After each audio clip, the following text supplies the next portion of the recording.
know where the treats at. Is this the passing of the torch, right? Is this what this signifies? It comes down to that front office and what they feel is most important. The champ is here. We've touched down from a higher plane. Why you made it here? We always look forward to that week because it was always intense. You know that we ain't coming back. We about to. The man, the myth, the legend, Dante Hall. My favorite player growing up was Dante Hall. I love you guys in the show, but Dante was my guy. Get to dashing because you done on the warfare.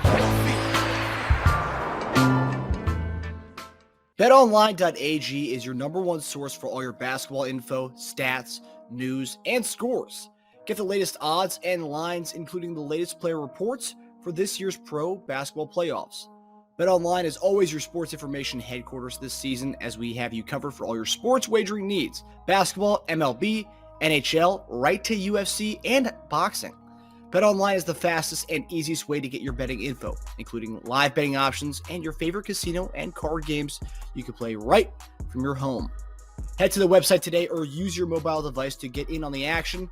Be sure to use our promo code, that's BELIEVE, BLEAV, to receive your 50% welcome bonus on your first deposit.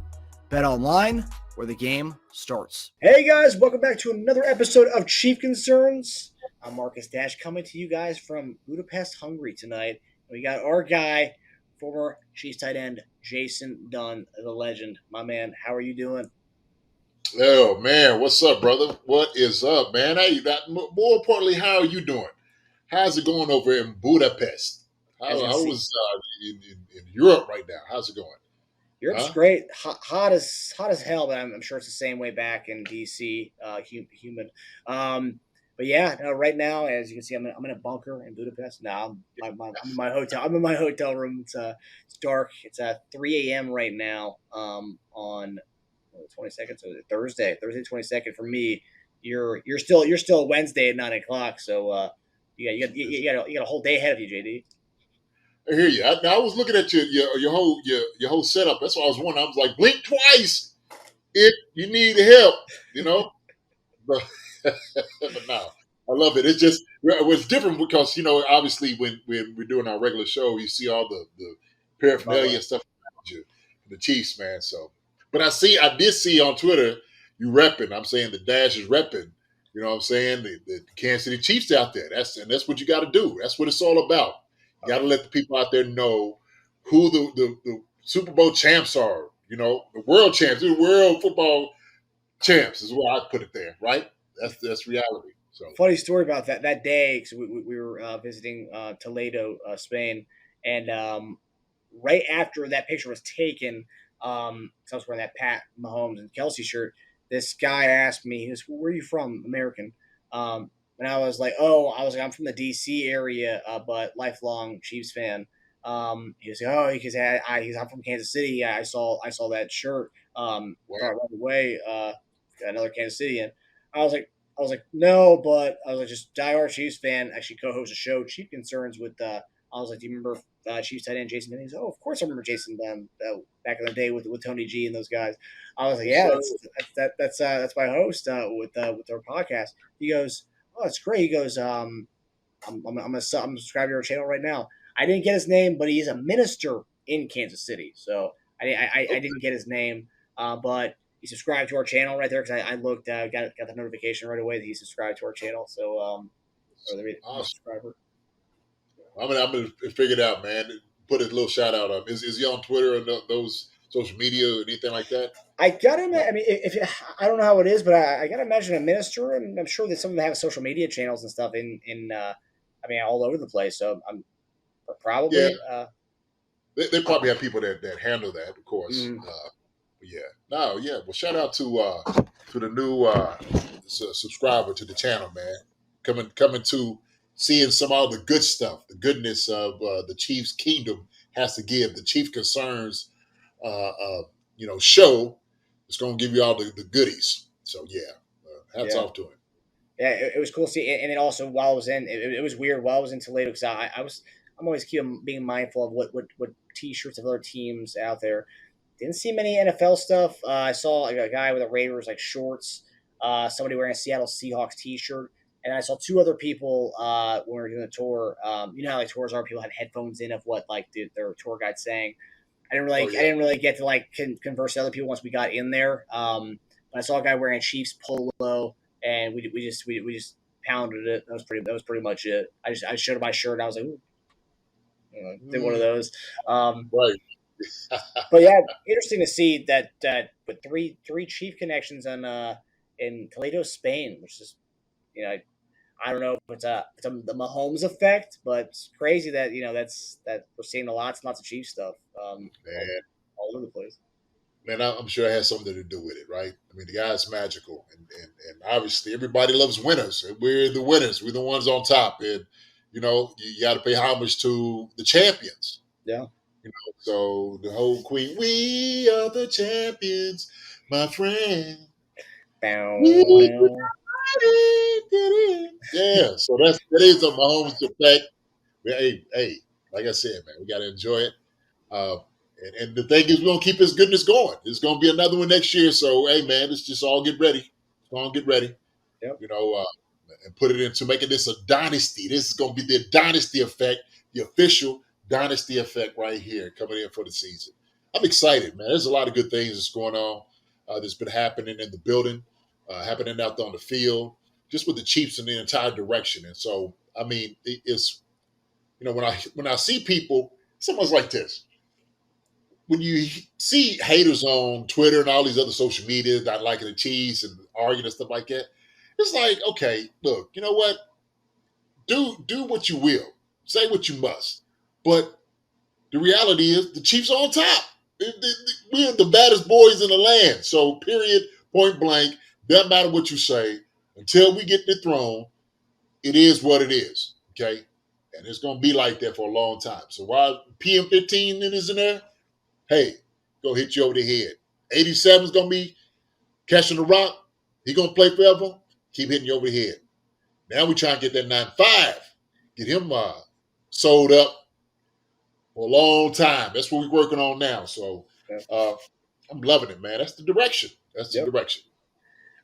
Before we get into we have a lot of good topics tonight, but what did you think about the whole Jamar Chase saying who when Burrow said, "Oh, I think Patrick Mahomes is the best quarterback in the league," and then they asked Jamar Chase, "Who do you think is the best quarterback in the league?" Was Joe Burrow said Patrick Mahomes. His response was, "Who?" What did you think about the response? And then, obviously, what did you think about Mahomes after the ring ceremony the next day, where he posted the Twitter of him with both his rings, and then saying "That's who" on that picture, and he's saying "That's who," and then with the two rings. What did you think about that whole? Love it, because I mean, nothing else needs to be said. Nothing else needs to be said. And so, like I said, man, it is what it is. You can say who and all. Your quarterback that you name as the best knows who the best player is, right? He knows. So ask your quarterback. You can ask him. He told you. He told the media. He told everybody. Patrick Mahomes, without a doubt, he knows that. And so you can say who, all these different players, right? And Jamar Chase, he's got to say that.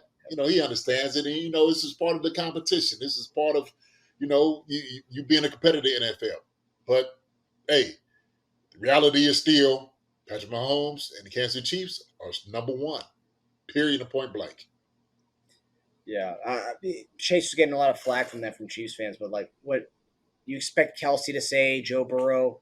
I mean, you expect, I don't know, you expect OBJ to say right now. You expect him to say Mahomes over Lamar Jackson? No, they're not going to say that. I mean, that's their guy.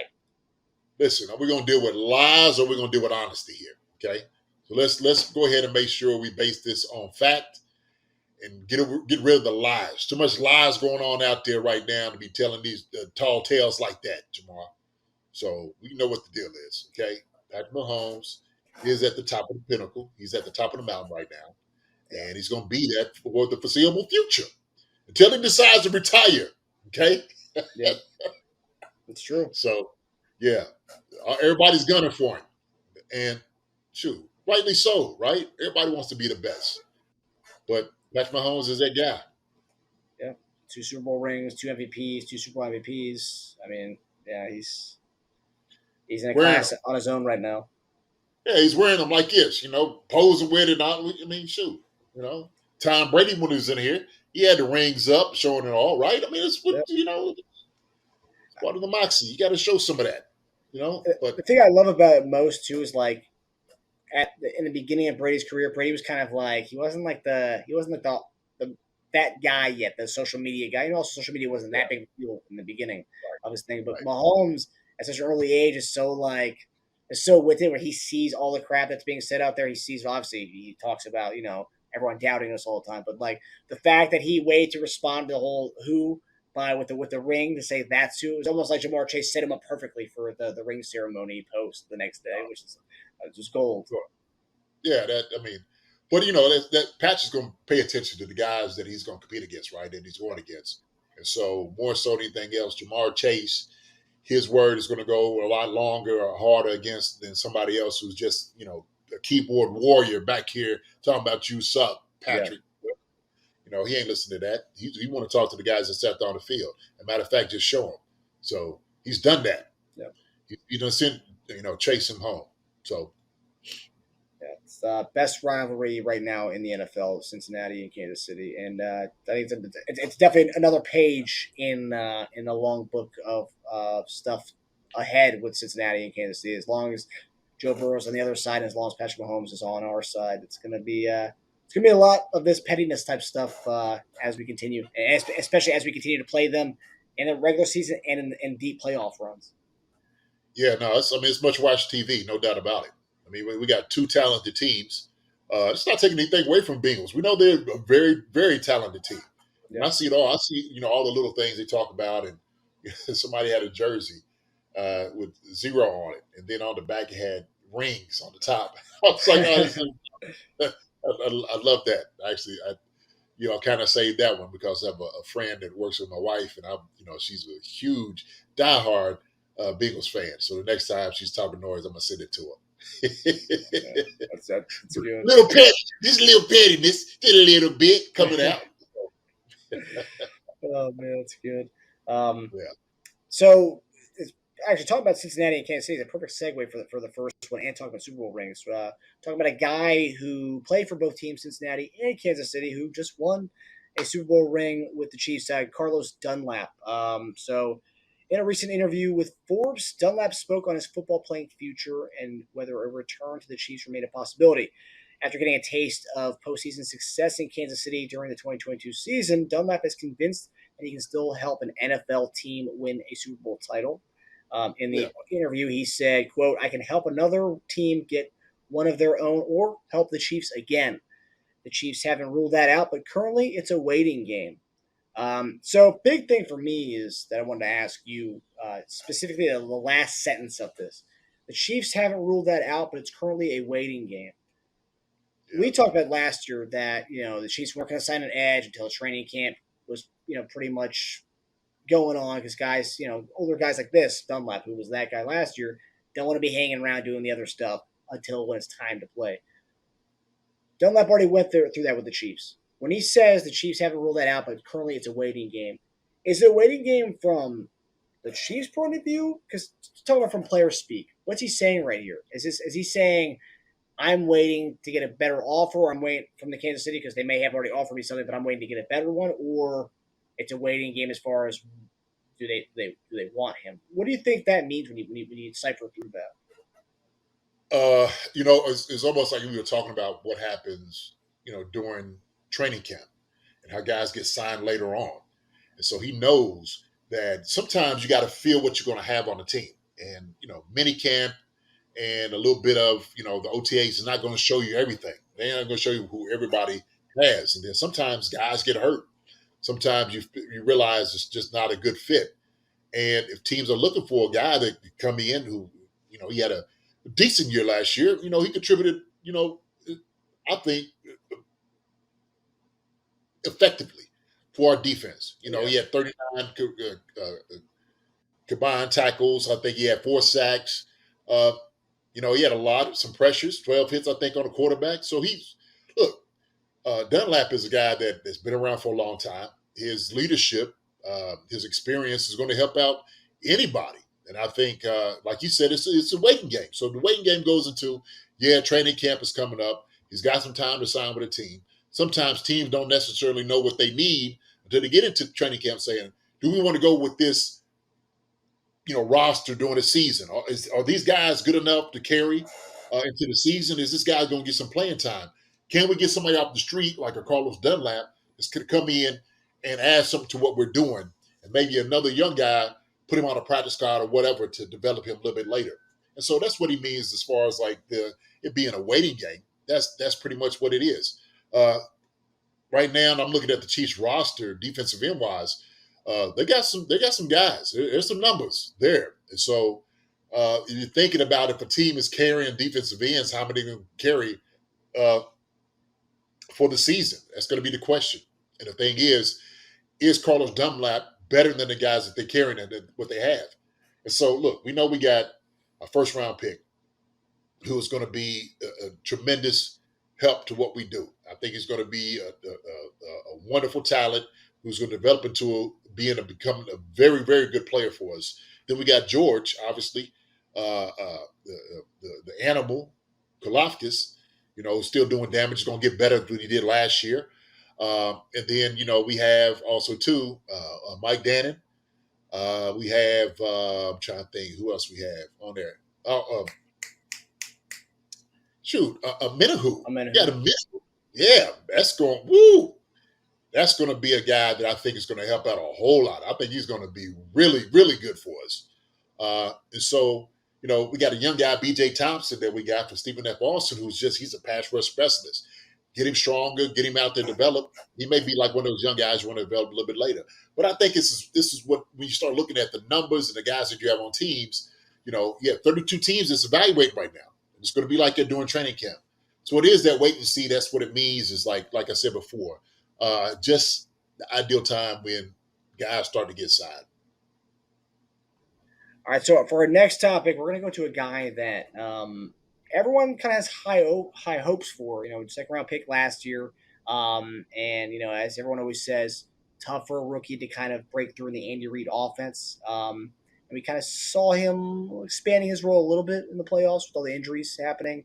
He was one guy who was not injured at all in the postseason. Is our guy Skyy Moore, who's becoming more of an intriguing guy as based on all reports indicate from minicamp and OTAs that he's going to take over the Juju Smith middle of the field pass catcher for Andy Reid and the Chiefs offense. And so far he's been tearing it up in minicamp and OTAs, so much so that Andy Reid took to the mic last Thursday, was quoted saying, Skyy was targeted quite a bit this preseason. He's one of the highest targeted guys this preseason. He had the most catches or close to the most catches. So I think he's taken a good jump. And he's been working with Mahomes all offseason. It's looking like that rapport is kind of going on in the actual what we're seeing, obviously mandatory minicamp and in OTAs. But how promising is this to hear about Skyy Moore going into his second year? First off, it's very promising for one. Number two, it's not surprising. We put it that way. I think, to be honest with you, this is what we brought Skyy Moore in to be. We knew exactly what the type of talent that he had coming out of college. We just talked about his route running ability, him able to get open, him able to catch the catch radius that he has great hands. He has great feel for, getting into, different zones and coverages. So we could see his ascension last year. I could see him getting better last year in certain games. You could tell that he was starting to really turn on. And so that's always good, man. It's always like the second year, you start to see a guy like, okay, what is his progression that he has made from last year to this jump now? And the thing is, when you have, all season OTAs, his workouts,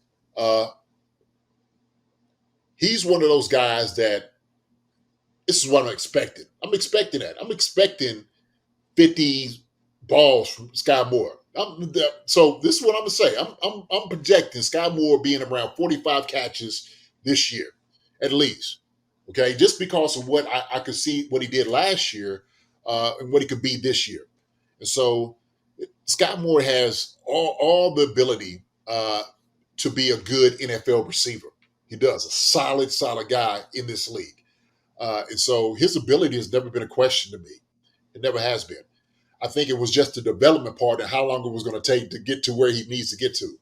And so it's good. Like you were talking about, the promising aspect of it is Andy Reid seeing the development, Andy Reid seeing the growth of Skyy Moore, and we see him getting the ball more. And so in practice, OTAs and stuff like that, it's always that feel. As a guy coming in, and I understand this, from this playing, the more comfortable you get at being in the NFL, the better off you're going to be, right? It's just like anything else. It's consistency, it's that deliverance, and it's always that determination. And so he has that. He's dedicated to getting better.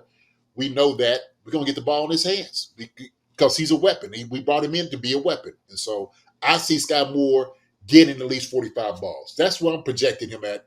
I don't know what everybody's projecting Skyy Moore at, but I see him as a 45 catch guy.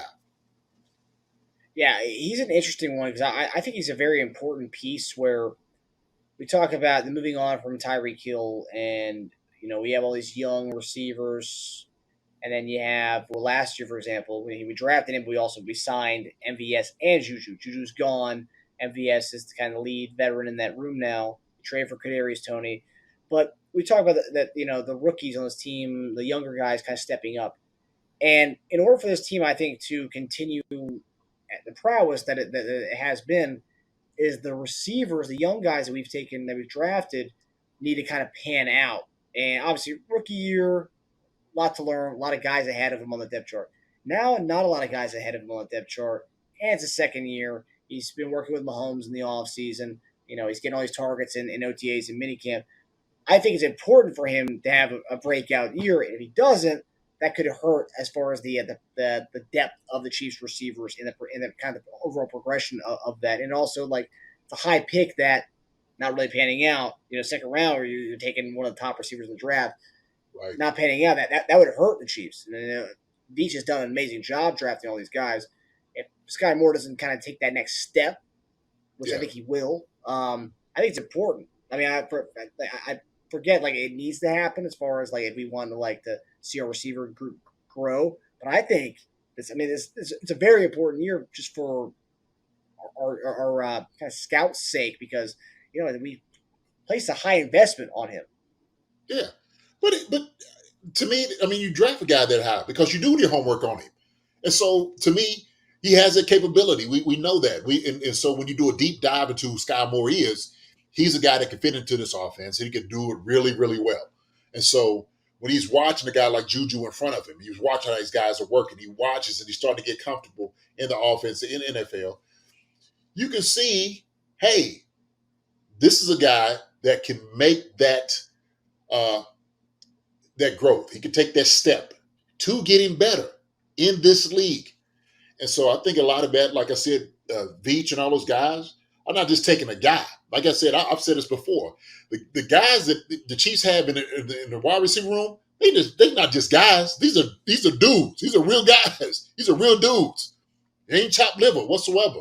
So Skyy Moore's not chopped liver. He was always one of the top wide receivers coming out in the draft. We know it. It was rife with wide receiver like catchers and stuff like that. Skyy Moore is one of them.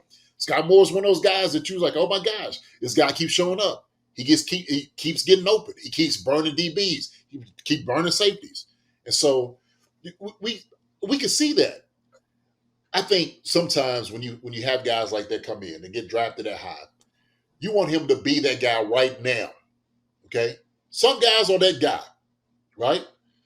If you got guys in front of you and you're not necessarily thinking him to be the starter because we have Juju here as being that guy, then it's going to take time. He had 22 receptions last year. That's 22. So that's 22 good catches that we needed.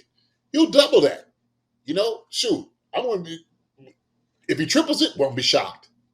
I just won't be. So I'm really pushing for Skyy Moore. To me, he's like the quiet storm. He's the guy that everybody is like, hadn't really been talking about. But when you see him working out, you see the things he's been trying to do to get better, you're saying, this guy's going to come. Because he's serious about what he's trying to do. He's serious about making a name for himself in this NFL. And he's seen guys in his previous draft, the draft he came out in, he's seen their names come up. So he wants to be part of that. He knows he has the ability to be those guys, and maybe even more. So when you have the greatest quarterback in the NFL getting you the football, shoot, that's even better, right? So get as comfortable and as cushiony as possible with Patrick Mahomes. Take him out, whisper in his ear, whatever you need to do, and just let him know, like, look, y'all chose me to be here to be that guy. So I'm here for all of that, man. Skyy Moore to me he's not a shock. To me, I know he's going to be incredible this year. If him not getting injured, I mean he's been solid as far as with that. So I think he's going to be a good surprise for us. Yeah, and from the get-go, he's been one of the main guys, like, since last year, working out with Pat, and he's really gained that rapport with him. He even talked about it when he was at the podium one of the days last week about how he's grown. Like he understands Pat. Pat's understanding him more. So I think that helps too. I was kind of surprised that he was the leading target getter. I feel like that would be Kelce. Even though I know it's mandatory minicamp and OTAs, but like I thought, Kelce ain't practicing like that to be the top target getter. Look, Patrick knows what Kelce can do. Yeah, they know each other. Okay, Kelsey's taking the back seat, watching these guys. He'll go in and work a little bit, but these young guys to develop. This is the OTAs and mini camps are for the young guys to develop. That's the whole reason why Chris Jones can miss this thing and not miss a beat. He won't skip a beat at all. So yeah, I don't see Kelce being that guy. We need him during the season to be that guy, and he will be. But these young guys, OTAs and mini camps, we're trying to find out what they can do. Yep. Skyy Moore is the perfect guy to find out what he can do, especially during this time, and he's finding out. Yeah, no, I agree. Yeah, Kelce's definitely not. If Kelce is getting reps, he's milking it a little bit. He's not going to be giving you his 100% juice out there on these mandatory minicamp reps. Listen, if I'm the coach, tight end coach, hey man, get out of the drill. Oh, Coach, I get it. Get out. We don't need you here. All right. We ain't got no time for somebody to do something stupid. Somebody fall and hit your knee or something like that happens. We don't need that right now. Okay. All right. So you enjoy your all season. You come here, smile, let all the guys see you. Okay. You show you're dedicated. Go and hang out with them and have a good time. Go do your show with your brother, but by no means do you get in there with these guys. Stay out of the drill. That's me as a coach, Travis Kelce. Helmet off, take a knee. Yes. Come out, take a knee. So, get you a couple little things in, look good, and then sit down. Have a seat. My one thing with the how saying it's important for Skyy Moore this year is like I just look at the Patriots, because by the time Brady was done, they really didn't have that was the one big thing, the weapons aspect, and like they were spending a lot on the defensive side. Obviously, Belichick, defensive guy, but they were spending a lot of the money on the defense, and the problem was they weren't hitting on those draft selections on the offensive side, the skilled players. I mean, you can go back to I think the 05 or 06 draft or 07, maybe 07 or 08. The Chad Jackson, I remember the Florida receiver that the Patriots drafted in the first round, killed it at the combine. I don't know if he lasted in the NFL after 3 years, but it was a lot of guys like that over the time with New England, where they were drafting receivers maybe rounds 1 through 4, and those guys really weren't hitting. So they signed Moss, they signed Welker. Edelman was a late round flyer, but they were getting the guys that were stepping up for them weren't necessarily guys that were drafting; they were guys that were signing. So that's why I say it's a big thing, because like, if we are going to pay guys like Chris Jones and Mahomes, we need a hit, especially we have been doing that. But on the offensive side of things, because you don't want to get in the position where you have this $500 million quarterback and you don't have the proper weapons around him. And I'm thinking long term, life without Travis Kelce. These younger guys stepping up and doing their thing. And this sophomore year is a big year to kind of show what kind of guy we're going to be getting. So. If he doubles his cash total or triples his cash total, hey, I'm all for it. Well, just kind of talking about New England, I don't know what their evaluation, but they always felt like they were smarter than everybody else. But as far as like solid guys getting in, I'm looking at some of the names that they had during that time. But we said Skyy Moore is a solid guy. We've done the work. and seeing that this guy right here is somebody who is reliable. He's a reliable receiver. Like I said before, runs great routes, but I think New England kind of got to the point where they were just like, look, we can have anybody here. We'll get somebody here. And we got Tom Brady. We're going to be successful. We're going to win Super Bowls. That's how it is. Chiefs, Veach is kind of, I don't know if we're quite there. We try to get the bargain with what we get, right?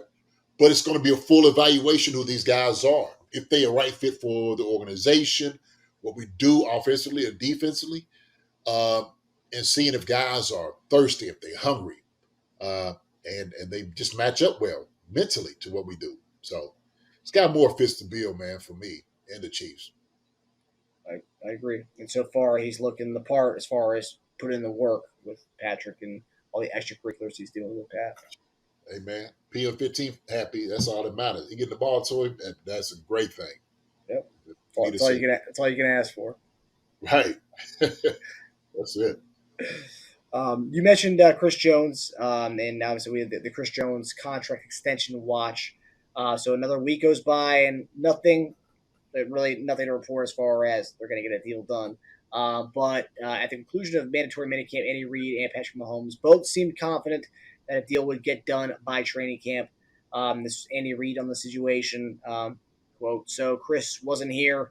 Kind of like last year, the same type of deal. That's his choice. So he chose not to be here. I'm sure he'll be at training camp. Brett Veach at the ring ceremony last week also had mentioned we have great communication and there's a lot of time before camp. I'm sure we'll have great dialogue from now to the start of training camp and look forward to Chris being here, not just for next year, but for a long time. Also, 2 days ago, Albert Breer reported that a deal would get done. The team was confident that a deal would get done by training camp. So obviously last week you told people to relax. So how are you feeling right now after we hear all these reports and all the guys talking about it? I mean, it's exactly what I thought how it should happen and how it was going to happen, right? I mean, I know we kind of talked about this ad nauseum with the whole Chris Jones being signed deal, but look, man, like Brett Veach said, it's not if, it's when. That's what it is. So we know Chris is going to get signed. We know this deal is going to get done. My thing is the timeline. Is it going to be before training camp, or is it going to be? I said, man, it might go into like a week or 2 weeks before training camp. It could be the possibility, but nothing shocking about this at all. And when I say people to relax, is they are committed to Chris Jones. We know what we have. We have the best defensive tackle in the league, right? And arguably the best defensive tackle in the league. Okay, some people might say Aaron Donald. That's Sam Donald. Aaron Donald, and look, Chris Jones, come on, man. He's right there with it. So I'd say the defensive player of the year should have been probably potential. He was definitely a candidate for it. And so when you have a guy like that, you want to sign him for a long-term deal. You ain't playing around with this. But what it does is, because they had to work all these details out, it's going to free up money somewhere. And I think that's what they're trying to work out as far as like, how they're going to structure the contract long term. How's it going to work? Freeing up some money, maybe to get some other guys here. Maybe Carlos Dunlap is like, hey, maybe we had to wait. You might be talking about that. And so we don't know. We don't know what this, as far as like getting all those details worked out. That's the different thing. And so that's why I say, man, everybody just relax. When it comes, everybody goes clap. Hey, great job. Chris is here. He's a Chief for life. And that's what it's going to be. So, like I said, man, Brett Veach said it himself. And so there's no reason why this deal shouldn't get done. So there's nothing to worry about. Yeah, when I saw these reports, I thought of you right away, like telling everybody relax. A lot of people who were scared that we're going to get Tyreek killed with the Chris Jones situation. You saying to relax on the whole thing. I think what he said about and why, people, you see reports all the time, but like having your GM come out and say, not just for next year, but for a long time, okay, it's clear that there is no like BS going on. They actually want him here for a long time. And they're going to make him compensated for it. Definitely. He's one of those guys that, like we said, you pay him and you don't think twice about it. Chris Jones, like I said before, is equivalent to Patrick Mahomes on offense. He is. If you're looking at somebody who may be Tyreek Hill, I hate to say this, but it could be Snead. It could be somebody like in that name, or Gay, or somebody they may be thinking like, okay, how is this going to work? That could be more so still a shocker, right? Not to have any of those guys here, but if they're trying to get a long-term deal, they're thinking, who do we take? Who do we prefer? Prefer Chris Jones. He's a difference maker on defense. He is. So we ain't found anybody in draft that looks like him. They can do what he can do. We don't have anybody on the team that looks like him and can do what he can do. We just don't. It's hard to come by in the NFL. It really is. So he was a candidate for Defensive Player of the Year for a reason. And so that's the equivalent of Patrick Mahomes on defense for the Chiefs. Yeah. Actually, no, I think it came out after the fact, but so that was at the ring ceremony. I think the red carpet before they went out and show the rings, which were badass, by the way.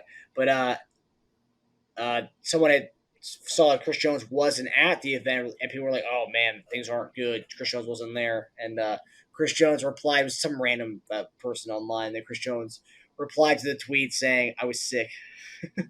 So he was sick. That's why he wasn't there. There was no bad blood. He was literally at the White House with the entire team a couple days prior to that. So there's no bad blood. Hold on, he was just at the White House. He was just there. So, oh man, we take everything, man. I'm telling you, this like just dissect it to the point. It's just like, calm down, cool out, just cool out. Let them handle all of that, man. I get it. When your fans and heck, when it's somebody as significant like Chris Jones, you definitely want to let that go. So I don't want to sound insensitive to the fans. I don't want to sound insensitive whatsoever, right? Because there's been things done like Tyreek Hill. Yeah, you can always go to that, but like, hey man, you see what they did with him? Mm-hmm. I see that. Chris Jones is a whole different animal. He is. We need Chris Jones on that defense. We need him. Yep. Period. Chris Jones, 95. The defense, the Chiefs need on defense. Yeah. And plus, not only was he at the White House, he was front and center during the entire thing in the back. Yeah, he didn't get on the mic. I don't think he was even mentioned by Biden when he was talking about the run to the Super Bowl. He didn't mention his name, but Chris Jones was literally in the middle of the entire presentation of that whole thing. So, yeah, he's a pretty big deal in Kansas City, and obviously Brett Veach knows that. And Patrick Mahomes does too. He talked about it ad nauseum as well. Yeah, I think everyone just needs to relax, and I think everybody can relax now, and knowing that everyone is on the same page of where Chris Jones should be for the long haul. Yeah, absolutely. He's going to be a Chief. We know that. For life, not just this year, for a very long time. Yeah. All right, so finally, we're going to end this show tonight with paying respects to our tight ends. Obviously, JD here is a long-time tight end in the league, so we're going to pay our respects to the tight end. So this is third year in a row of Tight End University coming back. This year's event will feature 75 tight ends in attendance. Josh Allen, Trey Lance, CJ Beathard, Sam Darnold, and Nick Mullins will be among the quarterbacks in attendance. I guess Kittle's pulling the strings, getting all his 49ers quarterbacks there. But they'll have some special guests in terms of NFL legends, Rob Gronkowski and Jordan Reed coming to help teach some of the younger guys. We'll spend 2 to 3 days in the classroom going over everything from running routes to rest and recovery tips. They'll also get out on the practice field for a day with some hands-on instruction in terms of technique and reading coverages. So, JD, we talked about this 2 years ago when this show started about Tight End U beginning, and it's only each year it's getting bigger and bigger and bigger and bringing more eyes to the tight end position, just kind of giving more wealth of knowledge to all the tight ends in the league and stuff. And what does this mean to you to see Tight End University grow and what Kittle, Olsen, and Kelce are putting into this whole thing? What does this mean to you as a longtime tight end in the league, just seeing this kind of whole thing kind of really, really come to fruition? I mean, it's a feel-good moment because I think what the tight ends are doing is they're getting together to collaborate to make it to say, hey, listen, we are a very important part of what they do in the NFL on teams offensively. Okay. We can't let them tell us otherwise. We can't get paid like we're not. That's the problem. The problem has been what they have been compensated for what they've been given in the NFL. And so sometimes when I look at it, tight ends have been getting the scraps over the years. They have. Tackles and everybody, wide receivers, quarterbacks, running backs, everybody's been the big piece of the pie. Everybody getting a big piece of the pie. Tight ends seem like we're the ones behind the eight ball. We haven't been getting paid. I love, if you've never seen the movie Knock Around Guys, have you ever seen that movie? Yeah. And Vince and of course, Vin Diesel comes in and he's like, everybody gets paid. Potato chip guy get paid. Popcorn guy gets paid. The milk guy gets paid. You want to come and screw out on me? That's how I feel. That's how tight ends feel in that. If you never seen that movie, you need to watch Knock Around Guys. Great movie. Great movie. Malcolm Vick. Great movie. Barry Pepper, I think. Yeah. Oh, so these over the years, the tight ends have just been, I believe, just haven't been valued like they've been shown. There's value when you look at a good team that's been going in deep in the playoffs. You look at a good tight end. You look at a team that has, a lot of things around him, like offensively doing a great job. They got a good tight end. I mean, I could just go through them and name them. The good teams that you have. You're going to say they have a good tight end. Jacksonville Jaguars, Ingram, right? He comes out of the name. Should we start looking at, obviously, the Ravens? They're going to keep trying to get people around them, but the one they got is Andrews, obviously, right? He comes in. Sure, we know for a fact the Chiefs, because of their prominence and what they've been doing, has been because of Travis Kelce. H7's been eating everybody's lunch in the league, okay? And you can't duplicate that. You can't. And so that's a matchup. When you say that matchup nightmare against defenses, it's the tight end that's doing it. You got a good tight end? Shoot. He's going to make you pay for it. Kittle, San Fran, he's going to make you pay for it. So I love everything that they're doing. I absolutely love it. I'm a little shocked, man, because they ain't called me, hey, man, what's up, JD? Can you come in and show us how to block? Maybe them guys need to get a little bit blocking better. That's why, hey, they need to find a guy like me to come in, teach some of these guys how to block. Because I've seen some of the dudes is atrocious as far as like some of the youngest guys. But, older guys, Kittle does a great job. He does. I love Kittle. Hey, Kelce does a great job of blocking. He does. And so there's some guys that put their head, they'll stick their nose in and go block guys. And I'm sure they're showing those guys the same thing too. But it's more importantly route running, which they should. That's what they're getting paid on to catch the footballs. So they need an old gritty JD to come down. It'd be like that. They do. Old classic guy that comes in and smoke rolls in. And I'm looking all old. Hey, smoke it. I remember back in my day when I was doing things. It's like this guy. Yeah, he was a bad boy. That's when he fold people up. It was 8-9 doing that. So it was.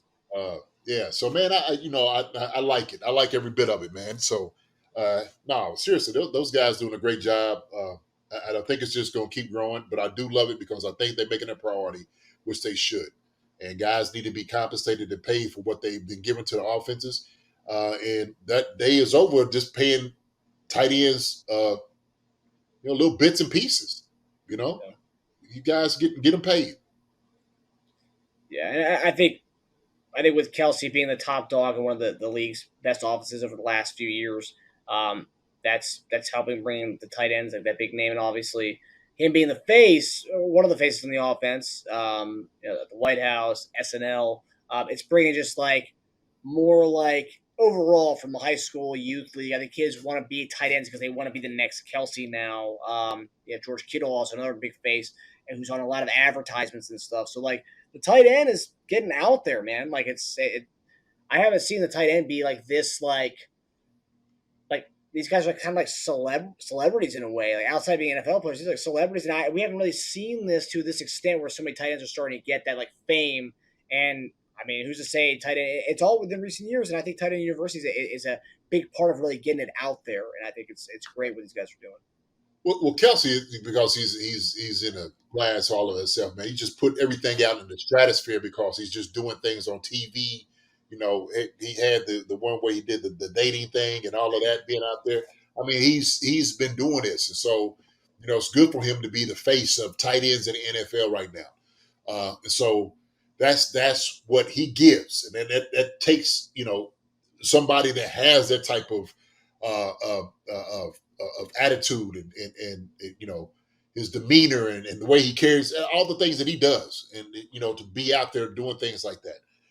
I seen Kittle out there doing some things and with some work, and need to get some more tight ends out there, right? Need to get a little bit more, but it's good just Kittle and Travis doing their thing to kind of give it some prominence out there. Obviously Gronk, doing his thing and whatnot.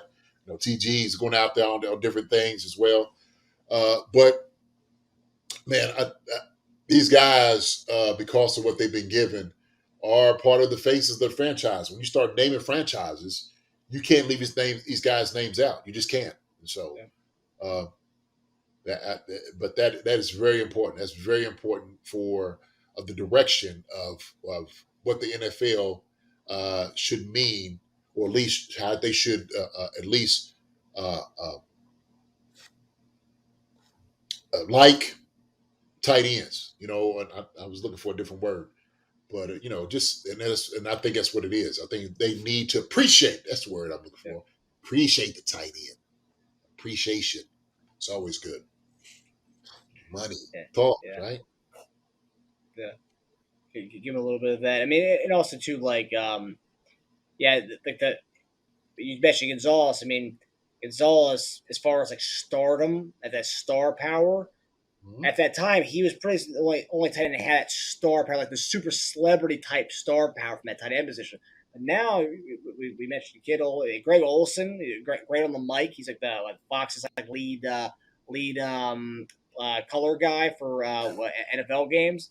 I mean, the tight ends, and he's also one of the lead guys for tight end U. But like, it's crazy how like it really is like kind of transforming. These guys are transforming the game, and obviously making it more of a pass happy offense, and tight ends getting more involved in the passing game now. It obviously helps that a little bit, but I think they do need to get you out there to allow these guys to teach some of these guys how to block, because some of these guys can't be on the field when it's a team is running the ball because they're not on the field. I mean, and that's not a good thing.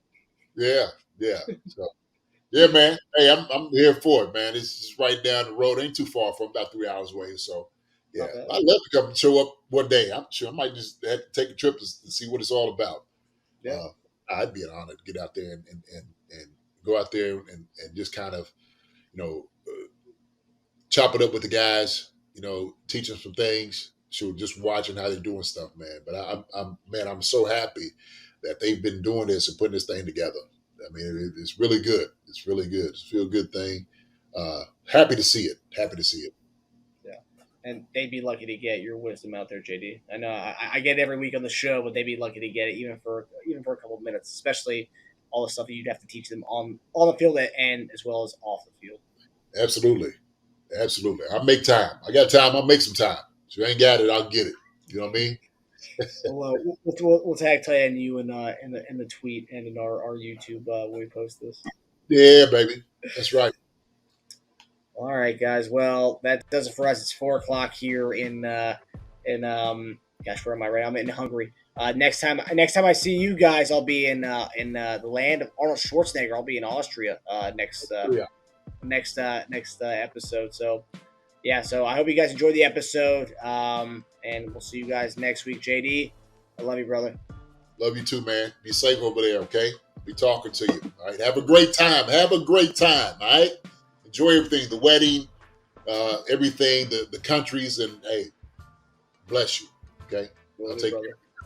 All right. Hi, everybody. Thanks for watching. Subscribe here to get the latest from the show. Also, be sure to check out the best clips from Chief Concerns. And if you prefer to listen to the show, subscribe and follow us on Apple Podcasts, Spotify, and anywhere else you get your podcasts.